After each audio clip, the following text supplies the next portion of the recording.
කොහොමද ඉතින් ඔයගොල්ලන්ට අදත් ආදරෙන් පිළිගන්නවා මගේ channel එකට. ඉතින් සුපුරුදු පරිදි ඔන්න අදත් ගොඩ කාලෙකට පස්සේ තමයි වීඩියෝ එකක් ගේන්නේ. මොකද මේ වීඩියෝ එකක් කරගන්නවත් රෙකෝඩ් කරගන්නවත් විදියක් තිබුණේ නැහැ. මොකද මම පොඩ්ඩක් අසනීප තත්වයෙන් හිටියේ. ඉතින් හොස්පිටල් හිටියා කීප වතාවක්ම.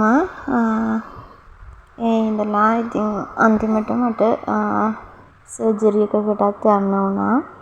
ඉතින් සර්ජරි එකෙන් පස්සේ දැන් සර්ජරි එක කරලා සති 2ක් වෙනවා.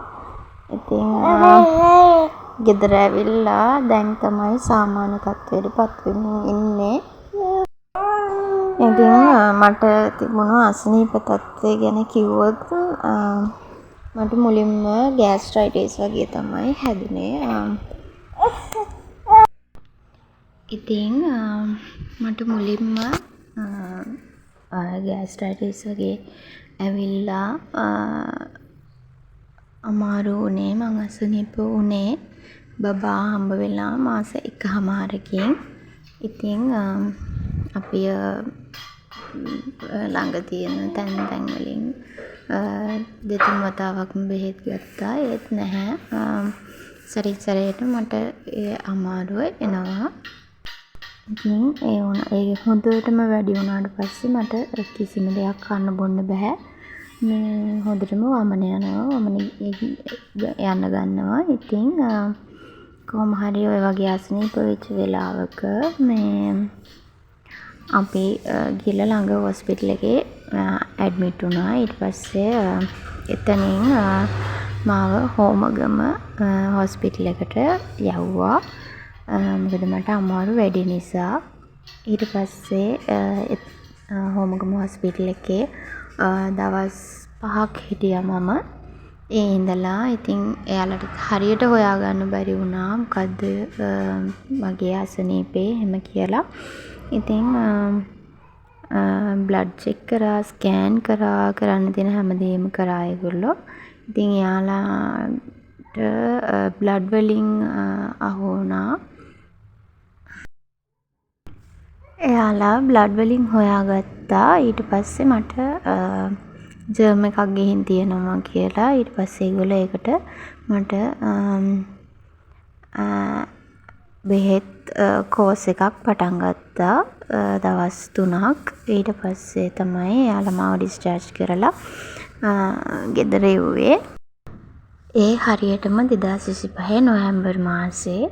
ඉතින් ඒ ආවට පස්සෙත් සැරෙන් සැරේ මට ගෑස්ට්‍රයිටිස් වගේ මොනවා හරි කෑවහම පපුව මැදෙන් හිර වෙලා ඒ අමාරුව කොන්ද පැත්තේ පිට පැත්තටත් ගිහිල්ලා කොන්දයි පපුවයි දෙකම හිර වෙලා හරිම අමාරුයි. ඇතුලෙන් දැවිල්ලයි අපි හිතාගෙන හිටියේම ගෑස්ට්‍රයිටිස් කියලා.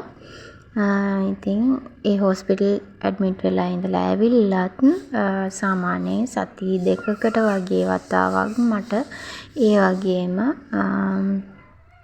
අමාරු වෙන්න ගත්තා සැරින් සැරේට. ඉතින් මට දීපු බෙහෙත් තිබුණා. අපි බෙහෙත් ගෙනල්ලා තියාගෙන ඒ අමාරු වෙන වෙලාවට බෙහෙත් බිබී තමයි හිටියේ.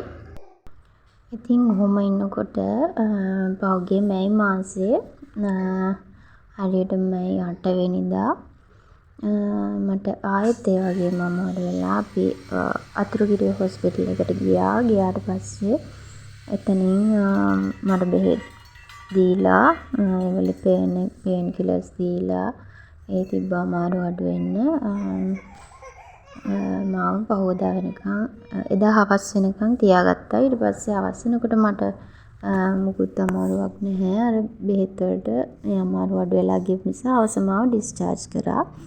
ඉතින් ඊට පස්සේ අපි ආයෙ හවස ගෙදර ඇවිල්ලා දැන් නිදාගෙන ඉන්නකොට මට ආයෙම උදේ තිබුණාට වඩා අමාරු වුණා.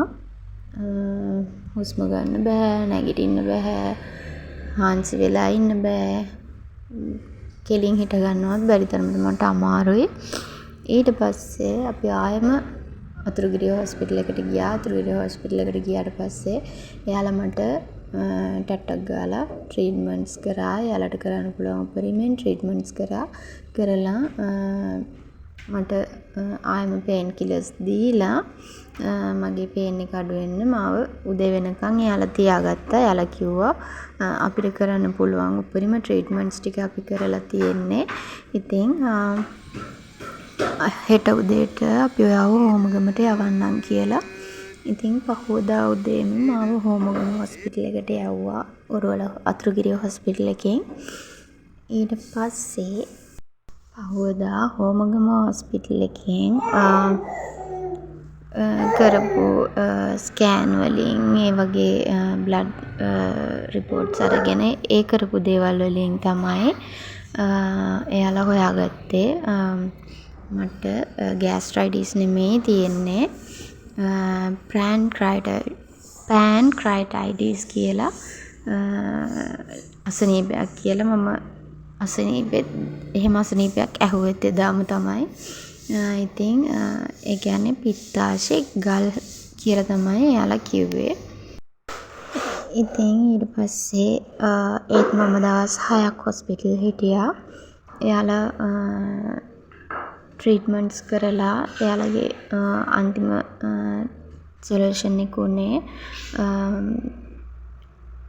පිත්තාශේ සර්ජරි එකක් කරලා අයින් කරලා දාමු කියලා. මොකද පිත්තාශේ ගල් හැදෙන්නේ අපි කන කෑමවල තියෙන තෙල් වලින්ලු. ඒ තෙල් වලින් හැදෙන ගල් නිසා තමයි මේ පිත්තාශේ ගල් හැදෙනවා කියන්නේ. ඉතින් ඊට පස්සේ එයාලා මාව දවස් 6කට පස්සේ ගෙදර එව්වා. ඊට පස්සේ එයාලා මට සර්ජරි එකට ඩේට්ස් දුන්නා. 6 වෙනි මාසේ 26 සර්ජරි එක කරනවා. 24 වෙනිදා ඇඩ්මිට් වෙන්න කියලා. ඉතින් 6 වෙනි මාසේ 26 සර්ජරි එක කරා මගේ. සර්ජරි එක කරලා කොහොම හරි ඉතින් හස්බන්ඩ් 24 වෙනිදා වෙනකන් ගෙදර තමයි හිටියේ. ඉතින් 24 වෙනිදා ඇඩ්මිට් වෙච්ච මම ඉතින් ගෙදර ආවේ මේ පාරත් හරියටම පොසොන් පෝය දවස් තමයි. ඒ කියන්නේ 30 වෙනිදා. ඉතින් ඒ වෙනකන් ඉතින් බබාව බලාගත්තේ හස්බන්ඩ් හදිස්සියට හොස්පිටල් එකට යන වෙලාවට අපේ අයියලාගේ ගෙදර බබාව තියලා ආවා ගියා. ඉතින් හස්බන්ඩ් බබාගේ වැඩ ටිකයි ගෙදර වැඩ ටිකයි ඒ වැඩ ඔක්කොම එයා තනියෙන් මැනේජ් කරගත්ත කොහොම හරි ඒ දවස් ටිකේ. මම එයාට කිව්වා ඉතින් බබාව කොහොම හරි බලාගන්න බබාගේ දේවල් ටික කරගන්න. මම හොස්පිටල් එකේ ඉන්න හින්දා බය වෙන්න දෙයක් නැහැ. මොකද මගේ කෙරෙන්න ඕන දේවල් ඔක්කොම හොස්පිටල් එකෙන් කෙරෙන නිසා. මේ ඉතින් හස්බන්ඩ් ඊට පස්සේ වැඩට ගියාට පස්සේ හස්බන්ඩ්ගේ යාළුවෙක්ගේ ගෙදර ගිහින් ගෙනල්ලා තිබුණා. දූරියනේ රම්බුටනේ. ඉතින් මේ පාර තමයි මම දූරියන් රහ බලන්නවත් දූරියන් කාලා බැලුවේ. මැංගෝස් ගෙඩි දෙකකුත් තිබුණා. මැංගෝස් නම් මේ එයාලා කඩනකොට ගොඩක් ඒවා බිම වැටිලා මේ තැලිලා සවුත් වෙලා තිබුණා. මේ අර තැලිච්ච නැති ගෙඩි දෙකක් තමයි හස්බන්ඩ් ගෙනා.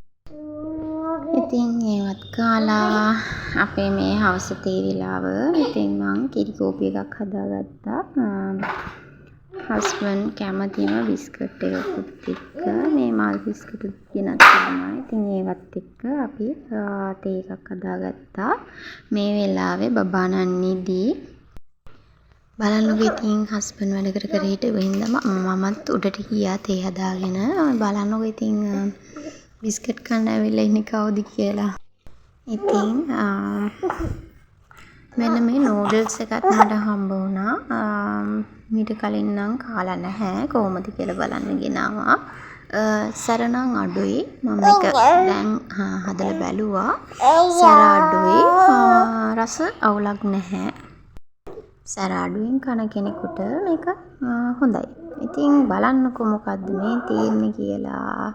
ඔයගොල්ලන්ට හිතා ගන්න පුළුවන්ද? පොල් ගෙඩියක්. හස්බන්ඩ්ට පොල් වගේකුත් හම්බ වෙලා තිබුණා. පොල් ගෙඩි 4ක් 5ක් මේ අපි ඉතින් ලෙඩි ගහලා බලනකොට එකක් ඇතුලේ මෙන්න මේ වගේ පොල් ගෙඩියක් තමයි තිබ්බේ. මම ඔයගොල්ලන්ට බෙදලා පෙන්නන්නම් ඇතුලේ. මේ වගේ චූටි පොල් ගෙඩියක් තිබ්බේ. මේ බලන්නකෝ ඇතුලේ ඒ වුණාට හොඳට මේ පොල් මදේ හොඳට පිරීලා තියෙනවා. ගෙඩිය චූටි, ලෙල්ලත් එක්ක ලොකුයි. ඇතුලේ වතුර හෙලවෙන සද්දෙවත් ලෙල්ල පිටින් ඇහෙන්නේ නැහැ.